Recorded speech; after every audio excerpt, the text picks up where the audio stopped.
भारतातल्या अनेक मोठ्या शहरांमध्ये सध्या पुन्हा एकदा मशाल मोर्चा आणि कॅन्डल मार्च निघताना दिसत आहेत.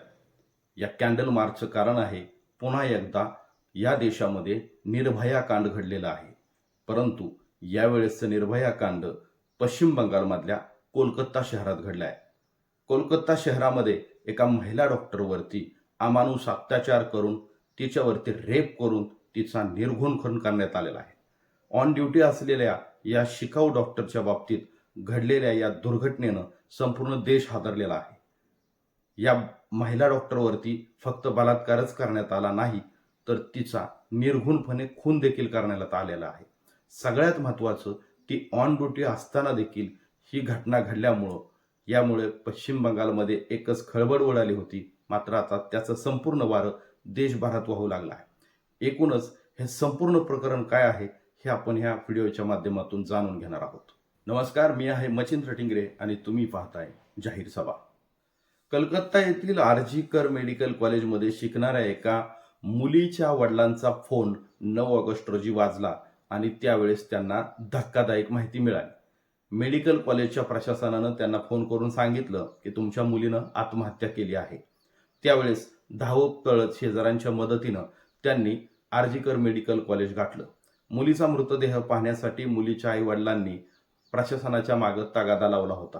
प्रशासनानं त्यांना तब्बल 3 तास ताटकळत ठेवलं होतं. आपल्या मुलीनं का आत्महत्या केली या विचारांनी त्यांचं डोकं चक्रावून गेलं होतं. शेवटी बराच गोंधळ झाल्याच्या नंतर मुलीच्या आईवडिलांना मृतदेह पाहण्यासाठी सोडण्यात आलं. मुलीच्या वडिलांनी ज्यावेळेस मुलीचा मृतदेह पाहिला त्यावेळेस त्यांना धक्का बसला, कारण त्या मृतदेहावरती कोणतेही कपडे नव्हते. स्वतःची मुलगी अशा अवस्थेत पाहून मुलीच्या वडिलांचं भान हरपलं, शुद्ध हरपली, ते बेशुद्ध. त्या दरम्यान त्यांनी मुलीच्या मृतदेहाचे काढलेले फोटो पाहून शेजाऱ्यांनी काही मत व्यक्त केलं आणि त्यांनी सांगितलं की मुलीच्या तोंडातून रक्तस्राव झालेला होता, डोळ्यामध्ये जखमा झालेल्या होत्या, डोळ्यात तिच्या काचा रुतलेल्या होत्या, याशिवाय तिचे दोन्ही पाय मोडलेले होते, गुप्तांगातून रक्तस्राव होत होता. अशा परिस्थितीमध्ये मृतदेह पाहिल्यानंतर तिच्या वडिलांना चक्कर येणं, ते बेशुद्ध होणं साहजिकच होतं. या सगळ्या घटनेनंतर या मुलीनं आत्महत्या केली नाही, तर तिचा खून झाला आहे, या विषयाकडं हा तपास वळला.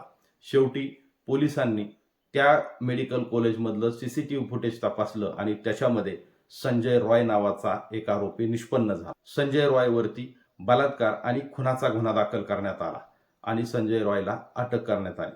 मात्र त्यानंतर ज्यावेळेस मुलीचं पोस्टमॉर्टम करण्यात आलं त्यावेळेस मात्र धक्कादायक माहिती समोर आली. या महिला डॉक्टरच्या बॉडीच्या पोस्टमॉर्टमचा रिपोर्ट पाहून भारतीय डॉक्टर संघाच्या सचिव पदावरती कार्यरत असलेले सुवर्ण गोस्वामी यांनी धक्कादायक खुलासा केला आहे. त्यांनी सांगितलं आहे की या डॉक्टर महिलेच्या मानेचं हाड तुटलेलं आहे, तिच्या डोळ्यामध्ये काही काचा दिसून येत आहेत ज्याच्यामुळे तिचे डोळे फुटलेले आहेत. अर्थात तिच्या चष्म्याच्या काचा तिच्या डोळ्यात रुतल्या होत्या, तिचा होठ तुटलेला आहे, तिचं पाय मोडलेला आहे, तिचा एक हातही मोडलेला आहे. अशा प्रकारचं वर्णन या पोस्टमॉर्टम रिपोर्टमध्ये डॉक्टरांना मिळून आलं. परंतु यापेक्षाही धक्कादायक काय, तर तिच्या गुप्तांगामध्ये सुद्धा जखमा होत्या आणि सगळ्यात महत्त्वाचं, तिच्या गुप्तांगामध्ये तब्बल 151 ग्रॅम एवढं वीर्य सापडलं.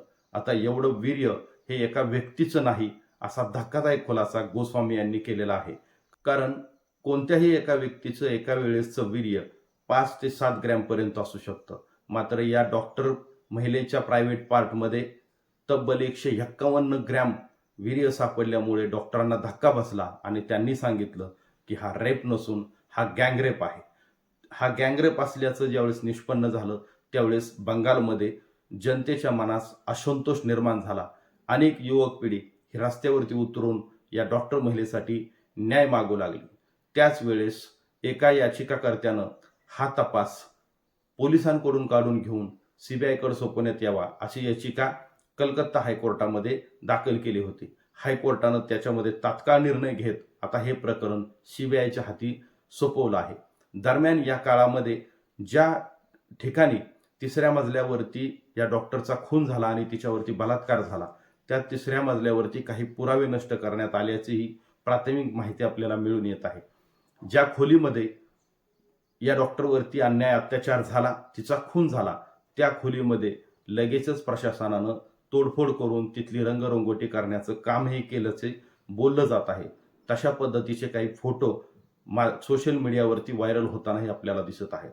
मात्र कलकत्ता येथे महिला डॉक्टरची झालेली ही हत्या, आता या हत्येबाबत संपूर्ण देशातून निषेध व्यक्त करण्यात येत आहे.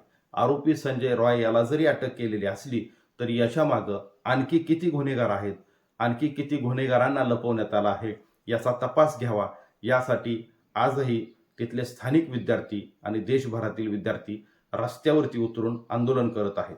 मला देखील या दुर्दैवी घटनेबाबत काय वाटतं हे नक्की तुम्ही कमेंट करून व्यक्त व्हा.